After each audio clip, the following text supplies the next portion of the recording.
Creation myths, how the earth, our very existence, came to be. No, there's not only the biblical account. In fact, there are over 100 creation myths. And the thought is that there have been thousands of variations on these creation myths, with most being lost to the sands of time.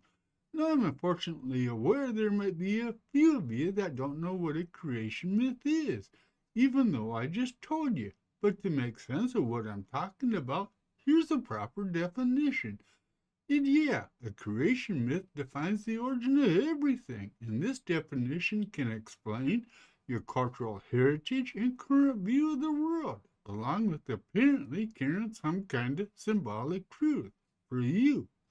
But mine might be a little bit different. And yeah, creation myths come with God, spirits, and cosmic forces. First and foremost, let's talk about the Christian creation myth, the one that a lot of Christians believe, the one that says our God created the reality we all exist in just 7 days. This myth, and yes, I'm assigning it to the realm of mythology and not reality, because while I believe in God, I also believe in science. This creation myth involves the theme of one God and only one God, as well as portraying order out of chaos. And we can't forget that you and I were created in the likeness of God. Now I know you're thinking the origin of this Christian myth was from God himself, because it's in the first page of the Bible. But that is not the case. And that's because much of the Christian creation myth has its roots elsewhere. It is believed that a document known as the priestly source, as well as another ancient document, the Jahwist source, influenced the Christian creation myth. With that said, know that Jewish and Islam have pretty much the same themes when it comes to the gods creating their world. And there are themes in our creation myth that you will find somewhat common in all creation myths. Order from chaos and creating man from mud and clay are a couple of common denominators. And now that we have the one creation myth that we all accept as truth out of the way, let's talk about some other creation myths. But before we do that, our creation Christian myth is known as an out of nothing myth. You know that creation myths have been categorized under the name of cosmogonic myths, along with our ex nihilo, which means out of nothing. There is also the creation from chaos myth, the cosmic egg myth, as well the world parents myth, the emergence myth, and the earth divers creation myth. The chaos myth is just that, creation from chaos. The cosmic egg is one where the universe was born out of an egg that contains all the seeds of existence. The world parents pertains to such things as Father Sky and Mother Earth. Emergence myths deal with stages our world passes through till we arrive at this one. In the last, Earth Divers, is when God sent some kind of animal into the primordial waters to seek out some mud so God can form man. And now it's time to take a look at a couple of other cool creation myths that are out there.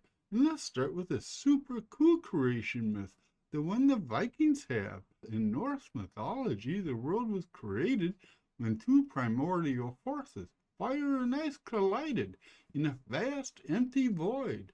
The collision caused the ice to melt, and the melting drops formed into making the first human being, a giant by the name of Ymir, along with a cosmic cow named Atumala, who nourished Ymir with her milk.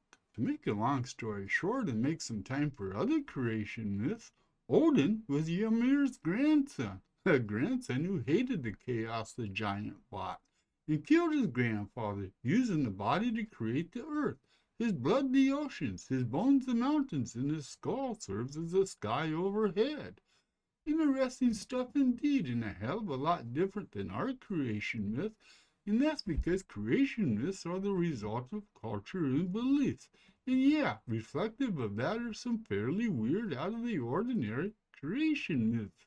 And one of the weirdest out there is the ancient, and yes, all things in mythology of creation are old and ancient, but the ancient Egyptian creation myth of Atum is just weird, because whether you believe the first God created us by a sneeze, or by masturbating, and yeah, you should be scratching your head as to why anybody would believe that's how we all ended up on this little blue planet.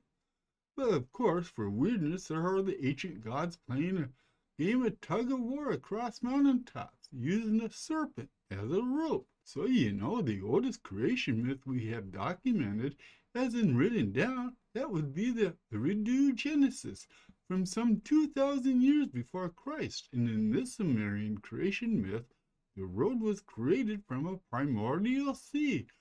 With that said, the oldest oral creation myth dates back some 65,000 years ago, almost to the time of creation, and that is attributable to the indigenous Australians, who believe that the spirits of their ancestors moved across a featureless land, creating mountains, rivers, and living beings. Now, to close this interesting little video out, know that whatever creation myth you choose to believe in, it might be the right one, but it probably isn't.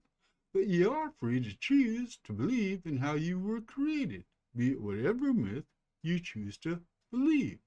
Creation myths. Oh, yeah, later in the day, but that was a good one. Yeah, and if you notice, I didn't even talk about the Big Bang in this one. Yeah. I also have problems with the Big Bang Theory. Not the Big Bang Theory, not the TV show, just the Big Bang Theory. I ought to shut up. I ought to know when to shut up, but I don't.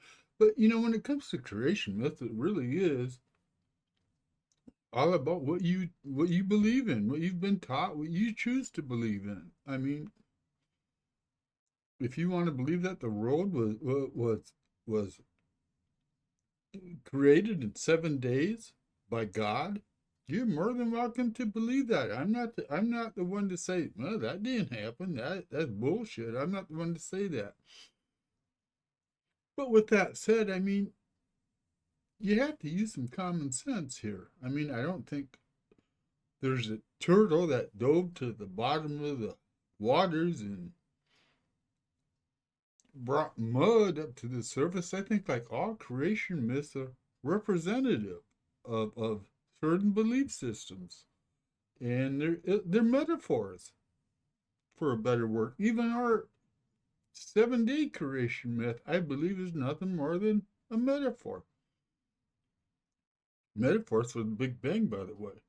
Oh, yeah, I got back to that real quick, didn't I? But I'll leave that alone. So, with that said, I hope you enjoyed the video.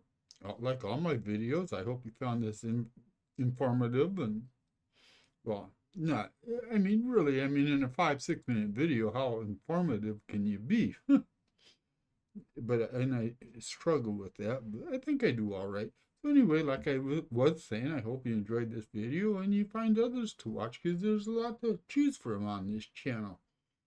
And with that, I'm out of here. Thanks again for watching and spending a little bit of time with this old man. Out of here. With that said, know that Hebrew. With that said, know that Hebrew.